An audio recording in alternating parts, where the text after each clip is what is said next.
All right, so now we're going to switch gears and talk about caring for your baby. And we're going to start with talking about breast and bottle feeding. So, newborn babies, they feed on demand. That's typically on average about every 2 to 3 hours. Some babies can cluster feed where they want to feed every hour. And in the beginning, especially, babies can be pretty sleepy. So, you may need to wake them up to feed. And if you find that your baby is sleeping and it's been 3.5 hours, it's recommended to wake them up so that they can feed.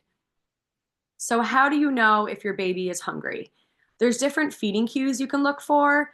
Having the baby smack their lips together, they may put their hands in their mouth, they may make a sucking motion with their mouth.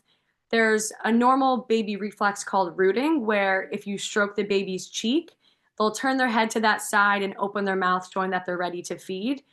Also, crying and fussing in general, that could be a cue that your baby's hungry.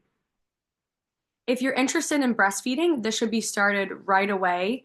So, as Julianne mentioned, in the hospital, right after the baby's born, you could have the baby come on your chest and you could start having them try to latch to breastfeed. It's very normal in the beginning not to produce very much breast milk.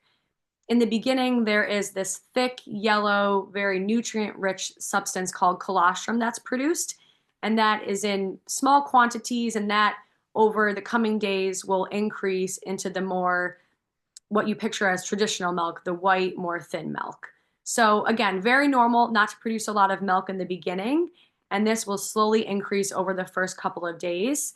That's why it's super important to let your body and to let your breasts know that you need to keep producing milk. So, we recommend having the baby latch at least every 3 hours to help stimulate the milk production. If for some reason there's any issues with latching, that would be a reason to reach out to a lactation consultant.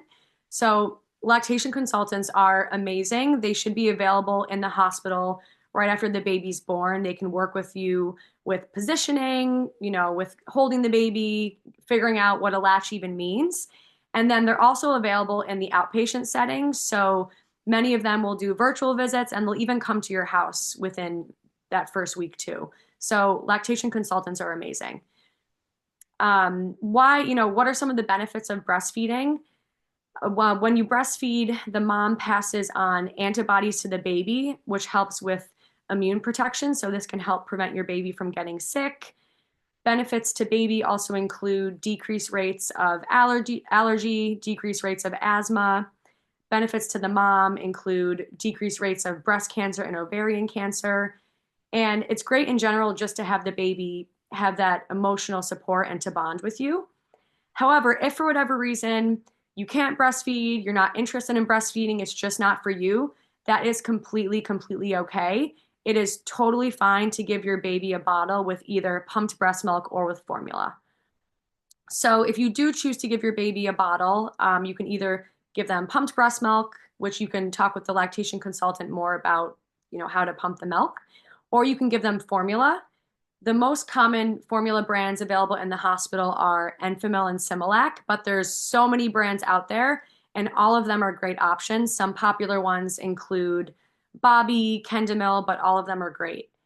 And typically with the bottle, in the first day or so, babies tend to take maybe about an ounce per feed. Over the next couple of days, they'll probably increase to about 2 ounces per feed. After, a week or so, they'll do maybe 3 ounces per feed. But there's no one size fits all with feeding. Every baby is different. So looking for your baby's hunger cues that I mentioned above, that's how you're going to know if your baby's hungry. So now moving on to sleep. So newborn babies should sleep in a crib or in a bassinet. They're recommended to be in the parent's room for the first 6 months of life, just because, as I mentioned before, you're going to be feeding them pretty frequently. They're going to need diaper changes. So it's helpful to have them close by to you in your room. It's super important for babies to always, always, always sleep on their back. So this is the safest way to prevent SIDS, which is sudden infant death syndrome. So always put your baby on their back. It's very normal when you put the baby on the back. Sometimes they will almost like roll over onto their side. That's okay. Just make sure you put them down on their back and never on their stomach. It's okay to use a swaddle to wrap your baby nice and cozy like you see this baby in the picture. There's also a lot of great sleep sacks available that you can zip the baby into and then Velcro their arms to have them nice and tight and snug. And if you think about it, your baby was snuggled up in your body for 9 months, so they want to be snuggled once they're outside the womb as well. And in the crib, we don't want any fluffy blankets, stuffed animals, pillows, only your baby swaddled nicely on their back in the crib. And the AAP, which is the American Academy of Pediatrics, does not recommend co-sleeping. This is having your infant in your bed with you, as this also increases the risk of SIDS. And one other thing about sleep, about babies sleeping, which I never really realized until I had my own daughter, babies are really, really noisy sleepers. So they can flail their legs around, they make little cooey, grunty noises, and they're pretty loud when they sleep. This is normal, so don't be alarmed by it. But if there's any concerns, you can always ask your pediatrician about it too.